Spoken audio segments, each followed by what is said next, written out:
Gruden going back, first of all, to the Raiders is sensational. The Raiders going to Vegas, sensational. I think there's some great moves happening for the Oakland Raider fans, or now the Las Vegas Raider fans, as they go forward. You know, everybody talked about John Gruden, for example. Well, you know, John's been away from the game. People don't realize John never left the game.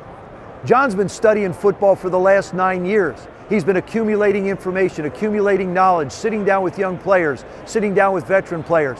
If there's anybody that is more prepared than anybody to be able to coach in this league, it's John Gruden, and I'm excited for him. As an announcer, we get a chance to see everybody, from ownership all the way down to equipment, down to preparation. Every aspect of the game we have a chance to study and look at.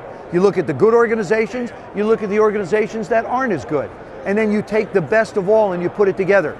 John has a concept and a philosophy that he had when he was in Oakland before and when he was in Tampa before. That hasn't changed. His love and passion, the fact that he's only going to sleep 3.5 hours a night, that's not going to change.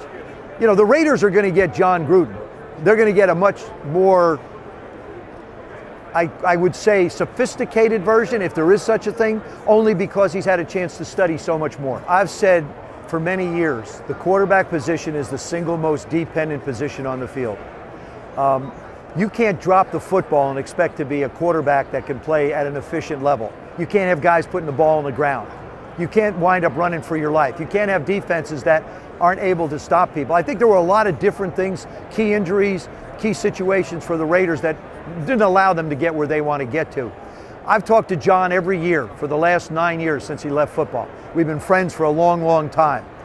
And I asked him, when are you going to get back into coaching? And the one thing he told me on a consistent basis and an annual basis, he said, I would only consider going back if I knew I had a quarterback. And that's exactly what he has in Derek Carr. A young quarterback that he can take and mold and groom and do something with. He knows what he wants. He knows what he's going to ask of them. Now, if they want to dedicate themselves to being the football players they can be, there's a chance they can be back, I guess, in Atlanta next year getting ready for a Super Bowl.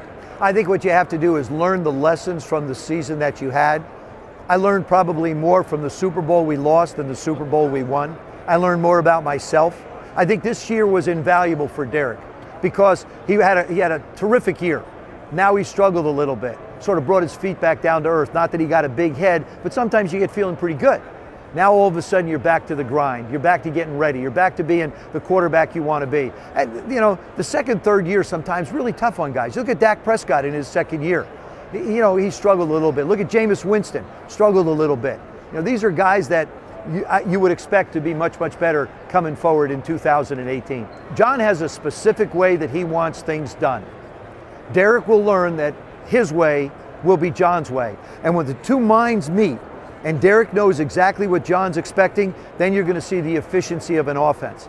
But there's no question there's going to be a transition period. And if I'm Derek, I'm standing there with my arms wide open saying, bring it on, coach. I can't wait to be your quarterback.